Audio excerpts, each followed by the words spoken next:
पहले मानस आपके पास आ रही हूं, क्योंकि यहाँ भी अभी अविमुक्तेश्वरानंद शंकराचार्य जी का बयान सुन रहे थे। वो कह रहे थे सड़क से कोई कहता तो फिर भी इतना बुरा नहीं लगता, लेकिन सदन में, विधानसभा भवन में, लोकतंत्र के मंदिर में ये बयान देना, आखिर लग रहा था कि खत्म हो गया विवाद, क्यों जरूरत आन पड़ी योगी आदित्यनाथ को ये बयान देने की?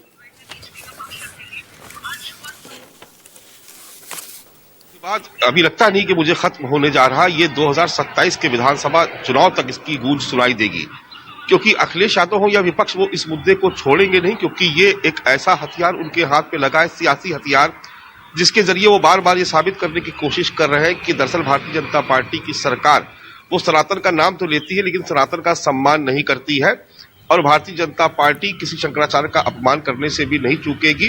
जो ये कोशिश हो रही है लगातार, जो मैं पहले भी कई बार कह चुका हूं डिबेट में, कि हिंदू मतों में सेंधमारी एक ऐसा हथियार लगातार उत्तर प्रदेश की सियासत में विपक्ष को मिलता चला गया, जिसकी कल्पना नहीं की जा सकती थी। चाहे वो शंकराचार्य का विवाद हो, चाहे वो ब्राह्मणों के सहभोज को लेकर उसके बाद उसको दी जाने वाली चेतावनी हो, या फिर अलंकार अग्निहोत्री का इस्तीफा हो, यूजीसी का मुद्दा हो, ये ऐसे तमाम ऐसे एक के बाद एक लगातार मुद्दे आते चले गए, जिससे विपक्ष को एक मौका मिल गया। और शंकराचार्य के मुद्दे को तो लगातार अखिलेश यादव और समाजवादी पार्टी के दूसरे बड़े नेता अलग अलग मंचों से, अलग अलग अपनी कॉन्फ्रेंस में, चाहे मीडिया से बात करते हुए, वो हमेशा इस मुद्दे को हर बार उठा रहे हैं और लगातार उठा रहे हैं। ऐसे में जब मुख्यमंत्री योगी आदित्यनाथ ने सदन में इस मुद्दे का जिक्र किया, तो आपत्ति इसलिए भी दर्ज की जा रही है, चाहे वो अखिलेश यादव हो या शंकराचार्य, वो ये कह रहे हैं कि जो सदन में जब आप कुछ बोलते हैं तो वो ऑन रिकॉर्ड हो जाता है, वो इतिहास में दर्ज हो जाता है हमेशा हमेशा के लिए। इसीलिए शंकराचार्य ये कह रहे थे कि अगर कहीं सड़क पे बोलते थे तो बात अलग थी, मैं समझ लेता कि नेता है बोलते, लेकिन जब उन्होंने सदन में बोला तो ये बात इतिहास में दर्ज हो गई, और जब इतिहास में दर्ज होगी तो इसको हमेशा एक सियासी मुद्दे के तौर पर इस्तेमाल करने का एक मौका भी विपक्ष के पास रहेगा, कि सड़क पे नहीं, किसी सियासी मंच से नहीं, बल्कि सदन में बोला मुख्यमंत्री ने। वो मुख्यमंत्री जिनके चेहरे पर भारतीय जनता पार्टी चुनाव लड़ती आ रही है, न केवल उत्तर प्रदेश बल्कि दूसरे तमाम राज्यों में,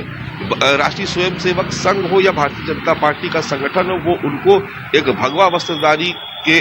तौर पर, एक पोस्टर बॉय के तौर पर उनको आगे करती है, प्रोजेक्ट करती है, और उनको एक कट्टर हिंदुत्व का एक चेहरे के तौर पर उनको प्रेजेंट करती है, ताकि हिंदू मतों को एकजुट किया जा सके। बटोगे तो कटोगे, एक है तो सेफ है, जैसे नारे इतने पॉपुलर हुए कि न केवल आपने देखा होगा उत्तर प्रदेश में, बल्कि महाराष्ट्र से लेकर तमाम दूसरे राज्यों में भी आपने देखा। अभी बिहार का चुनाव, वहां पर भी इस तरीके के नारे लगातार कहे जाते रहे, उसके पोस्टर लगते रहे। तो चाहे बुलडोजर की इमेज हो या हिंदुत्व के नाम पर बटोगे कटोगे जैसे नारों की बात हो, उसका इस्तेमाल सिर्फ भारतीय जनता पार्टी ने उत्तर प्रदेश में नहीं किया, दूसरे तमाम राज्यों में किया। तो ऐसे एक भगवा वस्त्रधारी जो खुद भी योगी है, एक पीठ के वो पीठाधीश्वर है, महंत है,